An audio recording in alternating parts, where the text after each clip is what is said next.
এই এনায়েতুল্লাহ আব্বাসী চরমোনাই শর্ষিনার পীর, যাকে নাকি জিয়াউর রহমান দিয়েছিল, স্বাধীনতা পদক দিয়েছিল, সে নিশ্চিতভাবে রাজাকার। জাতি এদেশের সিংহভাগ মানুষ মুক্তিযুদ্ধের পক্ষে, সুতরাং সেই জাতি ওই এনায়েতুল্লাহ আব্বাসীকে বা আপনার চরমোনাইকে আপনার রাজাকার বলার কারণে জাতি মতো বিভ্রান্ত হবে না। যেমন মানিক সাহেব তিনি উলামায়ে কেরামদের খারাপ অপবাদ দিয়েছে, তাদেরকে রাজাকার বলে আখ্যায়িত করেছে। এই মানিক সাহেব জানতো না, যে কল্পনা করে নাই আমার উপর এরকম ভাবে অবস্থা হয়ে যাবে। ভারতে যাওয়ার সময় তাদের সেই দিকেও তাকে আক্রমণ করা হয়েছে।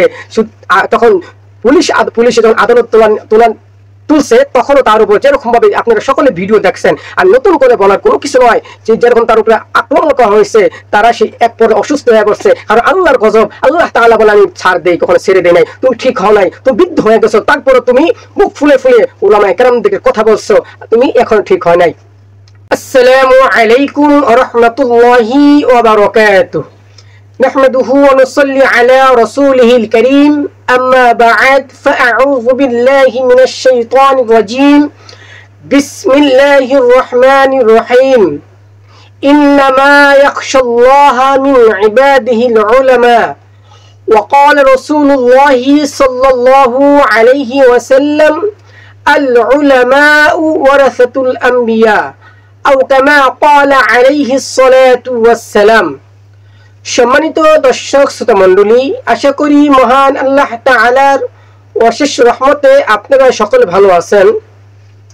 বন্ধুরা, আপনারা অনেকেই কিছুদিন পূর্বে একটি ভিডিওর একটা টক শো হয়েছিল, সেই টক শোর মধ্যে সাবেক বিচারপতি মানিক সাহেব তিনি উলামায়ে কেরাম অর্থাৎ সারসিনার পীর সাহেব হুজুর, চরমোনার পীর সাহেব হুজুর সহ এনায়েতুল্লাহ আব্বাসীকে রাজাকার বলে একটা মিথ্যা অপব্যাখ্যা দিয়েছিল, মিথ্যা বলেছিল যে সারসিনার পীর সাহেব, চরমোনা এবং আব্বাসী তারা কি রাজাকার। যারা উলামায়ে কেরামদেরকে মিথ্যা অপবাদ দেয়, তাহলে এই কথাটা, তাহলে মিথ্যা অপবাদ যদি দেয় তাহলে কি হয়? আমি আপনাদের সামনে প্রথমে যে আয়াতে কারিমা তেলাওয়াত করেছি, সেই আয়াতে কারিমার মধ্যে মহান আল্লাহ তাআলা বলেন ইন্নামা ইয়াখশাল্লাহা মিন ইবাদিহিল উলামা। মহান আল্লাহ তাআলা বলেন নিশ্চয় একমাত্র উলামায়ে কেরাম আমি আল্লাহকে বেশি ভয় করে। যারা উলামায়ে কেরাম আলেম। 2 নম্বর, নবী আরবি সাল্লাল্লাহু আলাইহি ওয়াসাল্লাম বলেন আল উলামাউ ওয়ারাসাতুল আম্বিয়া। নবীজি বলেন হক্কানি উলামায়ে কেরাম আমি নবীজির ওয়ারিস।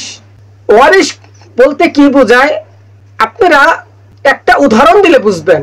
উদাহরণটা হচ্ছে এই, সন্তান বাপ যদি মারা যায়, এই বাবার যদি কোনো টাকা পয়সা, ধন দৌলত, বাড়ি গাড়ি ইত্যাদি কোনো আসবাবপত্র থেকে থাকে, তাহলে এই জিনিসের মালিক হচ্ছে হয় সন্তান, এই জিনিসপত্র মালিক হচ্ছে সন্তান হয়।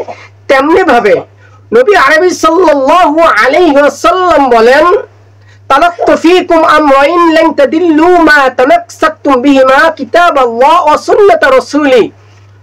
নবীজি বলেন আমি যখন দুনিয়া থেকে চলে যাব, তখন মানুষ পথভ্রষ্ট গুমরাহ হতে থাকবে। তখন যদি কোনো ব্যক্তি, কোনো আমার উম্মত যদি দুইটা বস্তুকে আটকে ধরে, একটি হচ্ছে কোরআন এবং দ্বিতীয়টি হচ্ছে সুন্নাহ, নবীর আদর্শ, এই দুটিকে যদি কোনো ব্যক্তি, কোনো আমার উম্মত আটকে ধরে, তাহলে তারা পথভ্রষ্ট হবে না, গুমরাহ হবে না। তাহলে নবীজি বলেন যে এই দুইটা জিনিস যারা আটকে ধরবে, আর এই দুইটা জিনিসকে অধ্যয়ন করে একবারে ছোট থেকে শুরু করে নিজের জীবনটা বিলীন করে দেয় উলামায়ে কেরাম কোরআন এবং হাদিস পড়ার ক্ষেত্রে, দাওয়াতের ক্ষেত্রে, তাহলে কোরআন এবং সুন্নাহ, কোরআন এবং হাদিস যারা আটকে ধরবে তারাই হচ্ছে নবীর ওয়ারিস। নবীজি বলেন আমি দুনিয়াতে টাকা পয়সা, ধন দৌলত কোনো কিছু রেখে যাব না, রেখে যাই নাই। দুইটা জিনিস রেখে গেলাম, একটু হচ্ছে কোরআন, আর দ্বিতীয় নম্বর হচ্ছে সুন্নাহ, আমার আদর্শ। কোরআন এবং সুন্নাহ আমার আদর্শ যারা দুনিয়াতে বাস্তবায়ন করবে তারাই হচ্ছে আমার ওয়ারিস।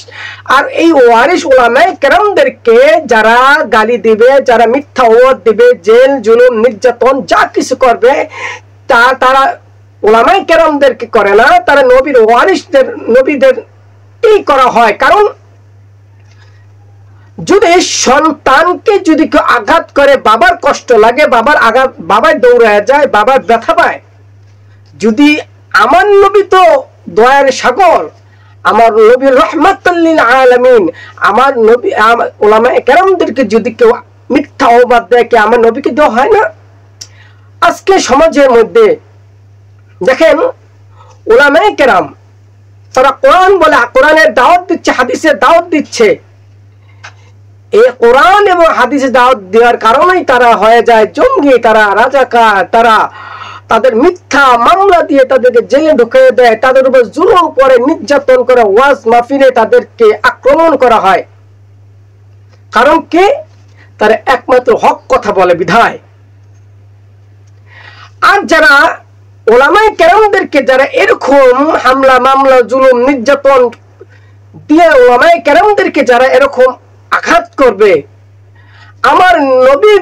আমার নবীর ওয়ারিসদেরকে যারা আঘাত করবে, আমার আল্লাহ কি তাদেরকে ছেড়ে দেবে?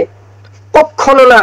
আমার আল্লাহ তাআলা বলেন, আমি বান্দা তোকে আমি ছাড় দেই, দেখি তুই ঠিক হস কিনা, ঠিক হস কিনা, কিন্তু আমি আল্লাহ কখনো ছেড়ে দেই না, ছেড়ে দেই নাই, দিব না। কারণ আমি আল্লাহ তাআলা তাদেরকে সুযোগ দেই, দেখ তোরা উলামায়ে কেরামদেরকে তোরা এত কিছু করস, খারাপ খারাপ কথা বলস, বকা দেস, গালি দেস, তাদের উপর হামলা করস, মামলা করস, জুলুম নির্যাতন করস, তারপরও যেহেতু উলামায়ে কেরাম তাদের বিরুদ্ধে খারাপ কথা বলে না, উলামায়ে কেরাম আলেম উলামায়ে কেরাম তাদেরকে গালি দেয় না, তাদেরকে বোঝায়, বোঝানোর মধ্যে একটা ঠিক হস কিনা, উলামায়ে কেরামদেরকে মহব্বত করস কিনা একটু দেখি।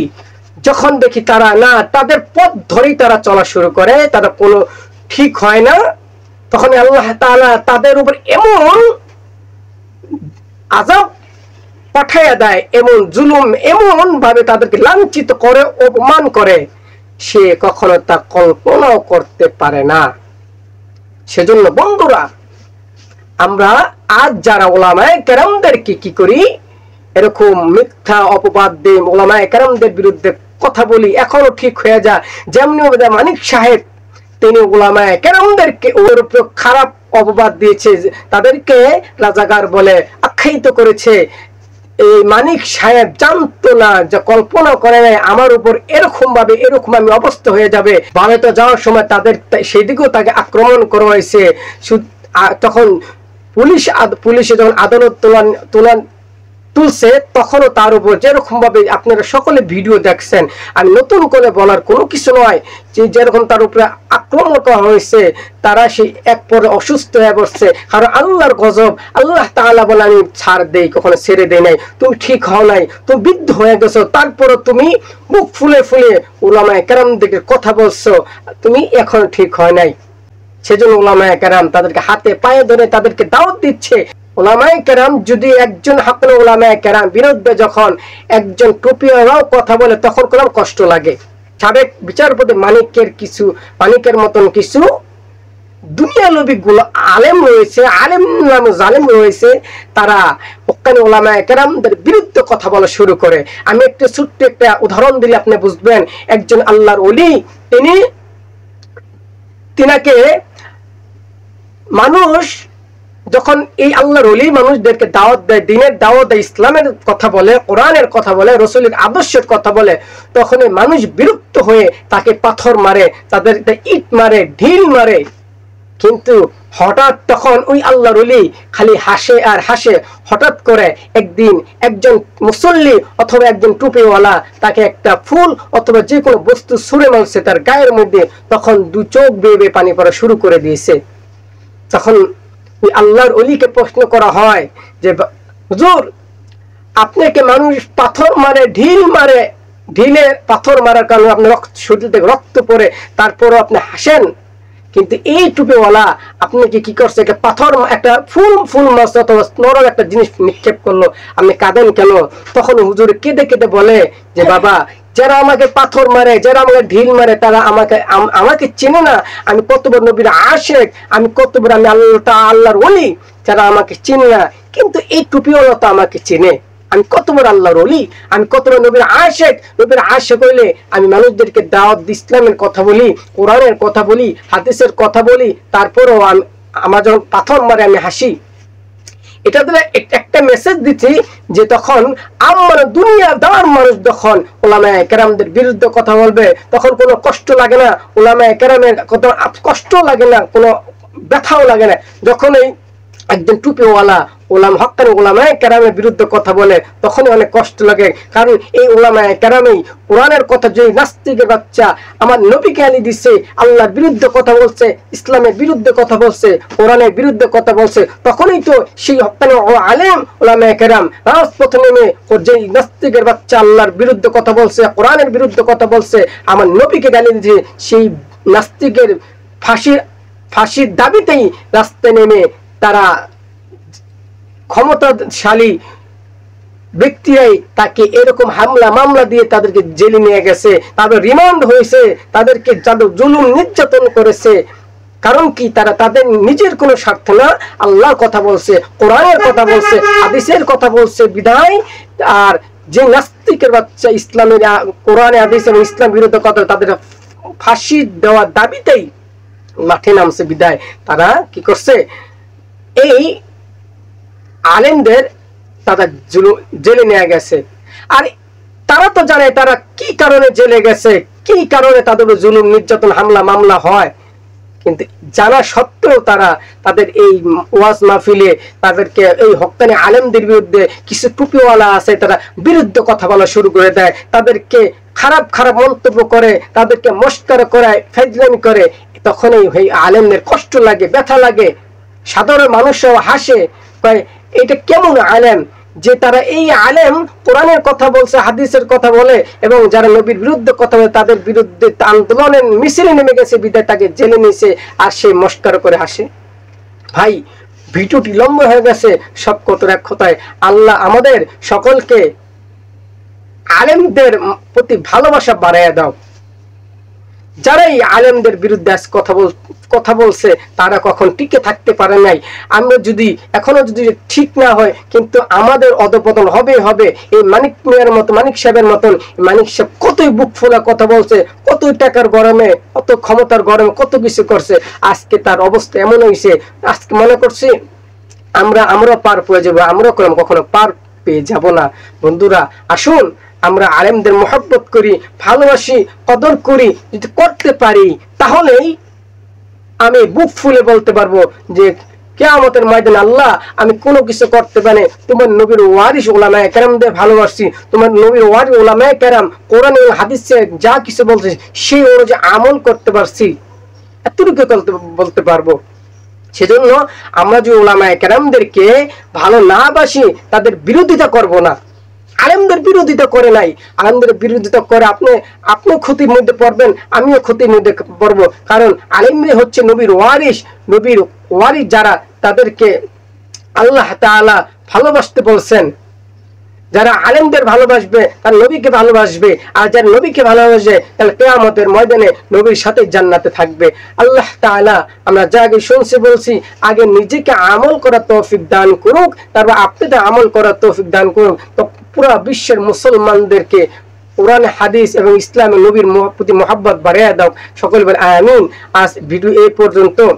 সকলে ভালো থাকুন, সুস্থ থাকুন, ইসলামের পথে আমাদের আল্লাহ তাআলা চলার তৌফিক দান করুক। আমিন। আসসালামু আলাইকুম ওয়া রাহমাতুল্লাহি ওয়া বারাকাতুহু।